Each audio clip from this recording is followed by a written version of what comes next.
नागरिकता कानून को लेकर तरह तरह की बातें सामने हैं, जिसमें अफवाह का सबसे ज्यादा जोर है। लेकिन कुछ एक लोग जो अलग अलग जगहों पर जाकर विरोध प्रदर्शन को अंजाम दे रहे हैं, जो हिंदुस्तान के खिलाफ नारेबाजी कर रहे हैं, उनके बारे में जैसे ही अब कार्रवाई शुरू हो रही है, ये गायब भी होते चले जा रहे हैं।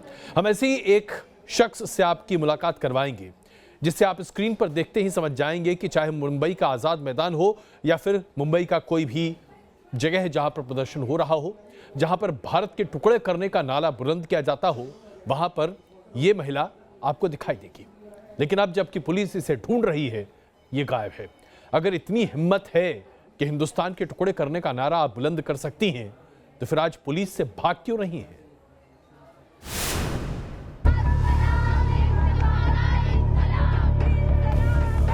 जामिया में देश विरोधी प्रदर्शन हुए।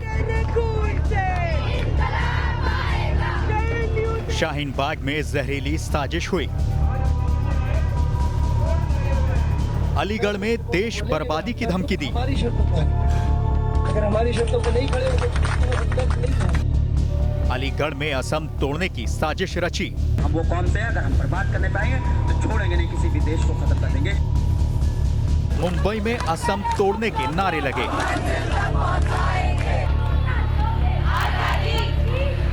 लेकिन ना तो देश तोड़ने का मंसूबा पालने वालों और देशद्रोहियों पर कोई सख्त कार्रवाई हुई, ना ही उनके नापाक मंसूबे पस्त हो रहे हैं।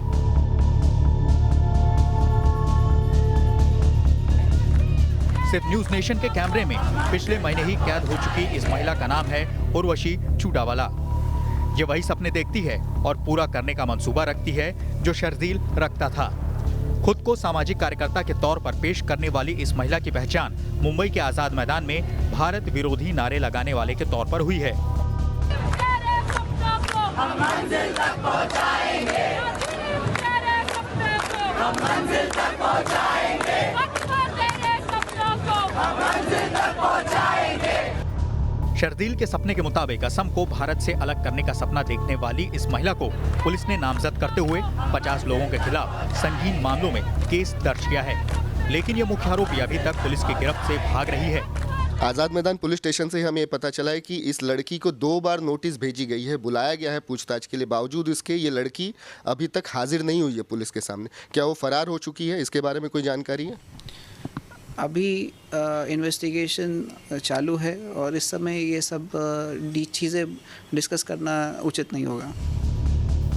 इस महिला का पकड़ा जाना कितना जरूरी है, वो ऐसे समझ सकते हैं कि ये उस शर्जील का सपना पूरा करना चाहती है जो भारत के टुकड़े करना चाहता है। 3 दिन की पुलिस रिमांड में गए शर्जील की तफ्तीश में सामने आया है कि पॉपुलर फ्रंट ऑफ इंडिया यानी पीएफआई से जुड़े लोग शर्जील के टच में थे। जांच अधिकारियों के मुताबिक शुरुआती जांच में शर्जील के पीएफआई के 9 लोगों से नजदीकी रिश्ते सामने आए हैं। शर्जील लगातार उनके संपर्क में भी था। बताया जा रहा है कि जांच के दौरान शर्जील के करीब 10 से 12 लोगों को पूछताछ के लिए बुलाया जाएगा। मतलब ये कि शर्जील के रिश्ते पीएफआई से हैं, जो बिहार का रहने वाला है। अलीगढ़ में भारत को तोड़ने के सपने देखता है।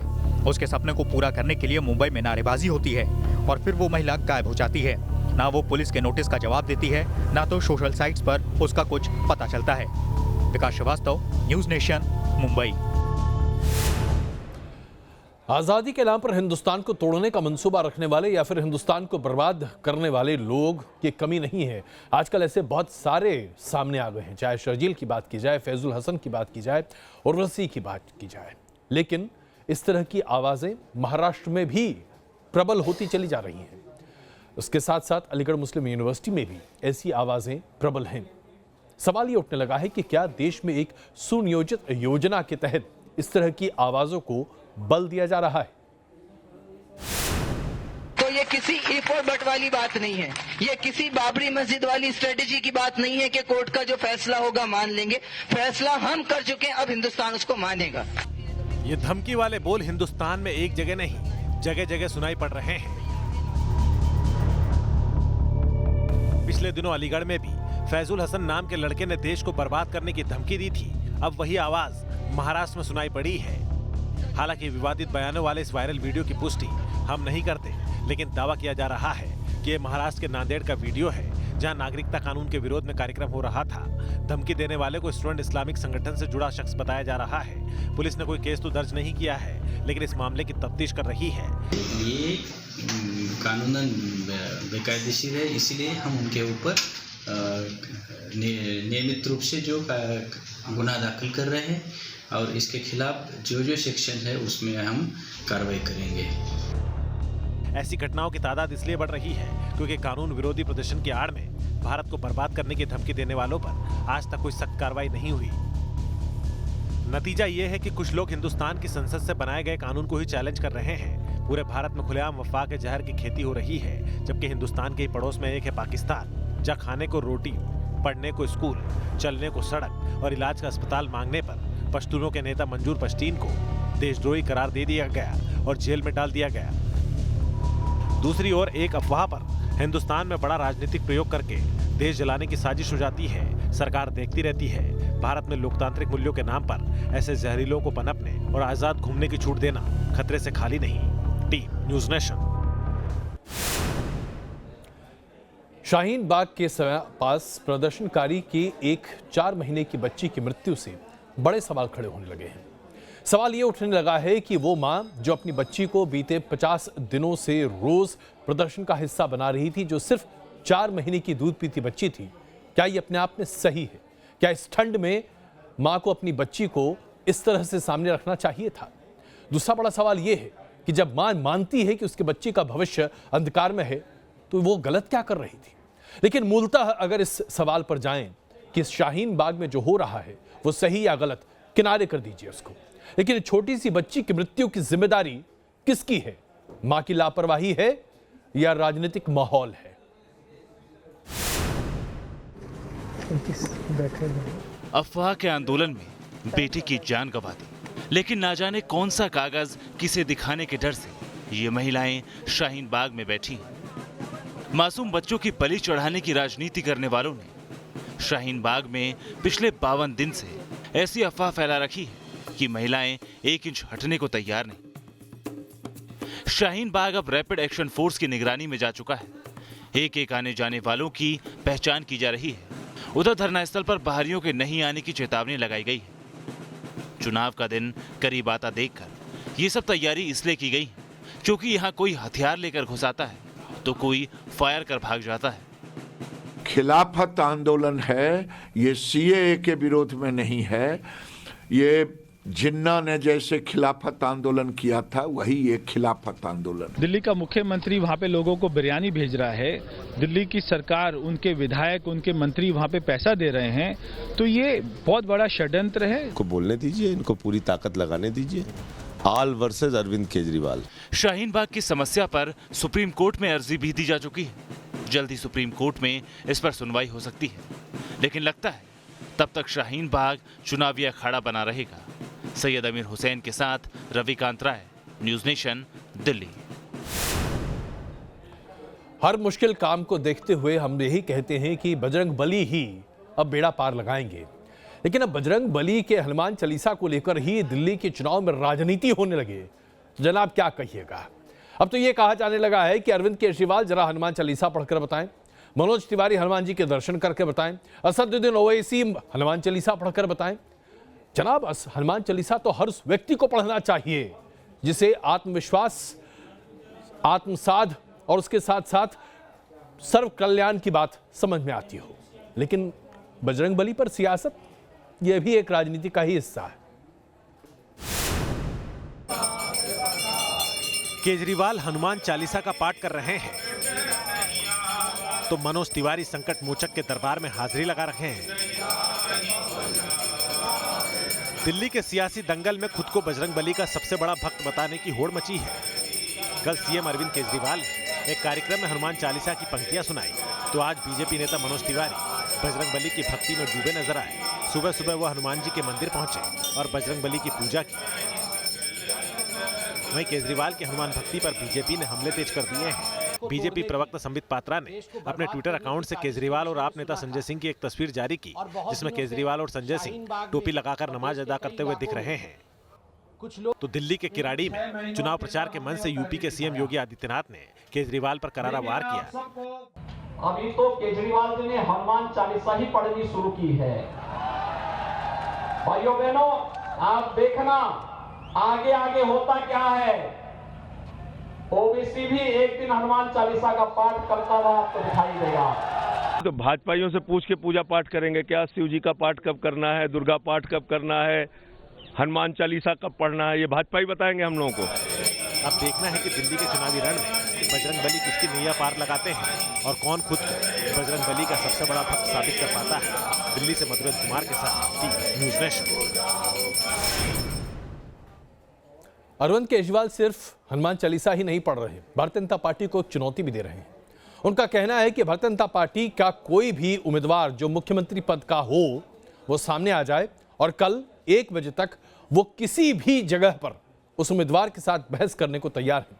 उन्होंने यहां तक कहा कि जनाब आप अपना एंकर ले आइए, हम अपना एंकर ले आते हैं। अब तो एंकरों को भी बांट दिया गया है, लेकिन इसी आधार पर एक नई राजनीति की शुरुआत करना चाहते हैं अरविंद केजरीवाल।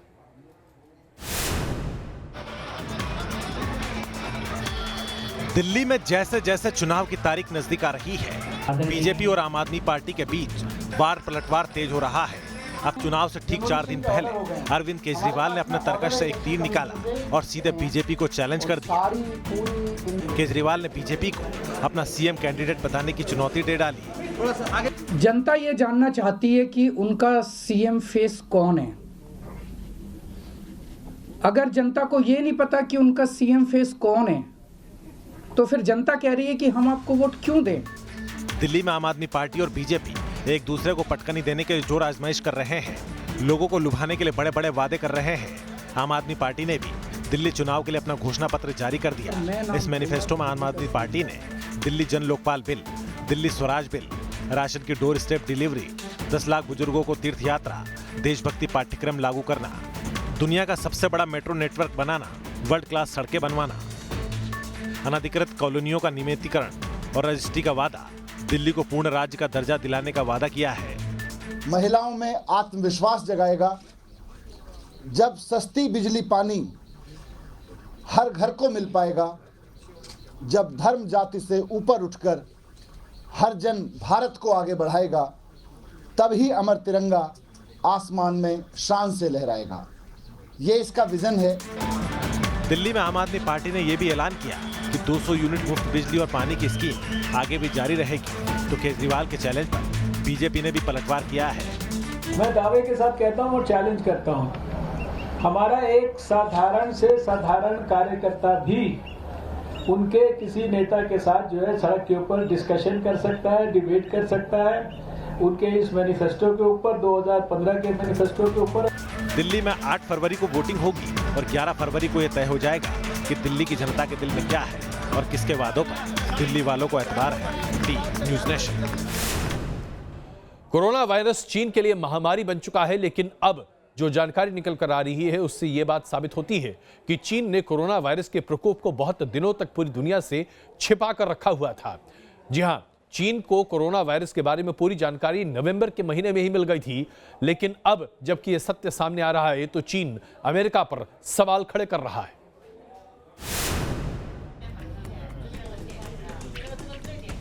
चीन में कोरोना से अब तक 425 लोगों की मौत। कोरोना वायरस से चीन में 20,438 लोगों के संक्रमित होने की पुष्टि। कोरोना के कहर के ये आंकड़े चीन के नेशनल हेल्थ कमीशन ने जारी किए हैं। चीन के centres of disease control and prevention ने माना है कि कोरोना के वायरस करीब 2 दर्जन देशों में फैल चुके हैं। विश्व स्वास्थ्य संगठन ने इस बीमारी को लेकर मेडिकल इमरजेंसी घोषित की है। इस पर काबू पाना मुश्किल हो रहा है। लेकिन इन तमाम बातों के बीच अमेरिकी मीडिया का दावा है कि चीन में कोरोना वायरस संक्रमण के बारे में जितना बताया जा रहा है, संक्रमित मरीजों की संख्या कहीं ज्यादा है। एक अमेरिकी अखबार की रिपोर्ट के मुताबिक मरने वाले के डेथ सर्टिफिकेट में मौत की वजह सीवियर न्यूमोनिया और वायरल न्यूमोनिया लिखकर मामले को दबाने की साजिश हो रही है। वुहान के डॉक्टरों को दिसंबर में ही संक्रमण का पता चल गया था, लेकिन वुहान की लोकल कम्युनिस्ट पार्टी ने डॉक्टरों पर दबाव डालकर इसे छिपाए रखा। पिछले 3 हफ्तों में कोरोना का संक्रमण तेजी से फैला है। वुहान फूड मार्केट से फैली इस बीमारी के बाद जब तक ट्रैवल बैन लगाया जाता, उससे पहले ही करीब 50 लाख लोग वुहान छोड़कर चले गए। चीन के 11 शहरों में वायरस को फैलने से रोकने के लिए ट्रेवल प्रतिबंध लगाए गए हैं। इसमें करीब 5 करोड़ लोग प्रभावित हुए हैं। अकेले वुहान शहर में 1 करोड़ 10 लाख लोग रहते हैं। वुहान में लॉकडाउन है। एयरपोर्ट और रेलवे स्टेशन को बंद कर दिया गया है। सारे पब्लिक ट्रांसपोर्ट को बंद रखा गया है।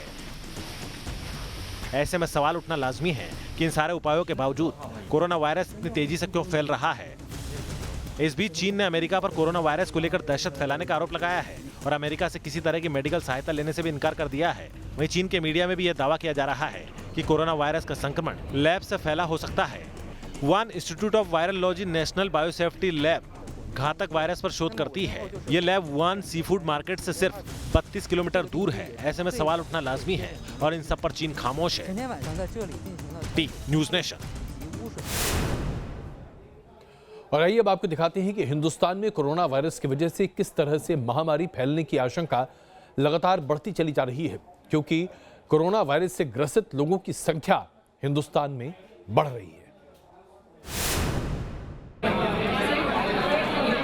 दिल्ली से सटे गाजियाबाद में स्वास्थ्य विभाग अलर्ट पर है। रैपिड रिस्पांस टीम 150 लोगों की तलाश में जुटी है। ये 150 लोग वो हैं जो पिछले 1 महीने में चीन की यात्रा से लौटे हैं। 12 टीमें बनाकर इनकी तलाश की जा रही है। चीन से 150 लोग गाजियाबाद के भी रहने वाले हैं जो कि कोरोना वायरस से संक्रमित हो सकते हैं। ऐसे लोगों की ट्रैवलिंग हिस्ट्री मिली है। अभी रात्रि में ही हमको 150 लोगों की 152 टोटल हैं। उनमें कुछ लोगों की लिस्ट इमिग्रेशन डिपार्टमेंट से द्वारा माध्यम हमारे अपने शासन से मिली है, जिसमें हमने ट्रैकिंग शुरू कर दी है। 29 लोगों की हमने ट्रैकिंग शुरू कर दी है। केरल में कोरोना वायरस से संक्रमण का तीसरा मामला सामने आने के बाद केरल सरकार ने कोरोना वायरस को राजकीय आपदा घोषित कर दिया। इस बीच कोरोना वायरस संक्रमण को काबू में करने के लिए तैयारियों की समीक्षा के लिए केंद्र सरकार ने मंत्रियों का ग्रुप बनाया है। इसमें केंद्रीय स्वास्थ्य मंत्री डॉक्टर हर्षवर्धन, केंद्रीय नागरिक उड्डयन मंत्री हरदीप पुरी, विदेश मंत्री एस जयशंकर, राज्य मंत्री जी किशन रेड्डी, अश्विनी कुमार चौबे और मनसुख लाल शामिल है। मंत्री समूह लगातार कोरोना वायरस की रोकथाम की तैयारियों की समीक्षा करेगा और हालात पर नजर रखेगा। T news nation.